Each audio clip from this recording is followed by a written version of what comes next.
বাথরুমে স্নান করার সময় এক মহিলার ভিডিও করার সময় হাতে নাতে ধরা পড়ল এক ব্যক্তি। ঘটনাটি ঘটেছে শিলিগুড়ি পৌর নিগমের 40 নম্বর ওয়ার্ডের সুভাষনগরের কমিউনিটি রোডে। জানা গিয়েছে নীতিশ বর্মন নামে বছর 38-এর ওই ব্যক্তি এলাকার বাড়ি ভাড়া নিয়ে থাকেন। তার স্ত্রী এবং বছর 15-র এক ছেলেও রয়েছে। স্থানীয় বাসিন্দাদের অভিযোগ, এদিন সকালে ওই ব্যক্তি এক মহিলার স্নান করার মুহূর্তের ভিডিও মোবাইলে বন্দি করার সময় হাতে নাতে ধরা পড়ে। ঘটনার খবর জানাজানি হওয়ার পর মহিলারা মিলে সেই ব্যক্তিকে ধরে উত্তম মাধ্যম দিয়ে কান ধরে উঠবস করান, আগামীতে যাতে আর এই ধরনের ভুল সে না করে তার জন্য ক্ষমা চাওয়ান। এরপর স্থানীয় বাসিন্দারা খবর দেন ভক্তিনগর থানার পুলিশকে। খবর পেয়ে ঘটনাস্থলে ছুটে আসে ভক্তিনগর থানার পুলিশ। এরপর উত্তেজিত জনতার হাত থেকে ভক্তিনগর পুলিশ অভিযুক্ত ওই ব্যক্তিকে উদ্ধার করে থানায় নিয়ে যায়।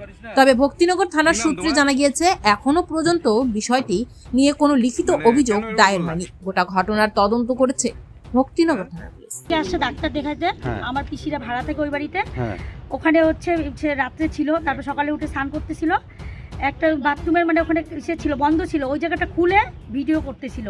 তখন 4 মিনিট ভিডিও করছে, 4টা ভিডিও করছে 1 মিনিট করে। পরে আমার ভাই বলতে সাহেব পরে লাস্টে দেখছে, দেখার পরে কি করছে মগ দিয়ে জলও দিছে। তারপরে আমাকে ফোন করলো, আমি গেলাম, যাওয়ার পরে বলে কি যে হচ্ছে না আমি করি নাই, আমাকে মোবাইলটা বলতেছে করি নাই আমি, তা আমি করো নাই সত্যি বলে কি না আমাকে তুমি ফাঁসাচ্ছ, মোবাইল দাও, মোবাইল দেখাও। কি করছে ডিলেট মারে দিছে, অপশন ডিলেট অপশনে তো থাকেই যায় না। তারপর ওই ডিলেট অপশন থেকে দেখলাম যে 4টা এমন ভিডিও করছে না, মানে দেখার মতন না, এরকম ভিডিও করলো 4টা। তো ও কি ওই বাড়িতে ভাড়া থাকে? হ্যাঁ, ওই বাড়িতেই ভাড়া থাকে। আচ্ছা, এর কেউ নাই? এর হচ্ছে ছেলে আছে, বউ আছে, বউ চলে গেছে। হ্যাঁ, একাই আছে ছেলে। এর বাড়ি কোথায়? বাড়ি কোথায় একটি ভাড়া থাকে, বাড়ি হচ্ছে যে কালিয়াগঞ্জ নাকি কোথায় বাড়ি। পুলিশকে ফোন করছেন? হ্যাঁ, পুলিশকে ফোন করা হয়েছে। হ্যাঁ। কি নাম দিদি আপনার? বাথরুমের যে ছিদ্র থাকে সেই ছিদ্র দিয়ে 2-4 বার ভিডিও করেছে এবং ভিডিওটা খুবই বাজে ভিডিও, সেটা প্রকাশ্যে দেখা যায় না।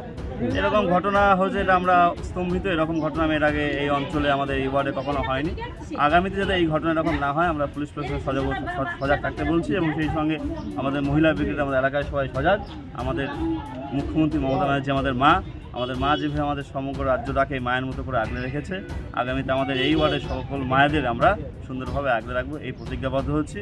এবং যে অন্যায় করেছে সে ইতিমধ্যে সবার হাতে পায়ে ধরে মাপ চেয়েছে, মায়েদের হাতে পায়ে ধরে মাপ চেয়েছে এবং পুলিশ আর প্রশাসন আসছে, তাদের হাতে আমরা হ্যান্ড ওভার করবো আইনত ব্যবস্থা।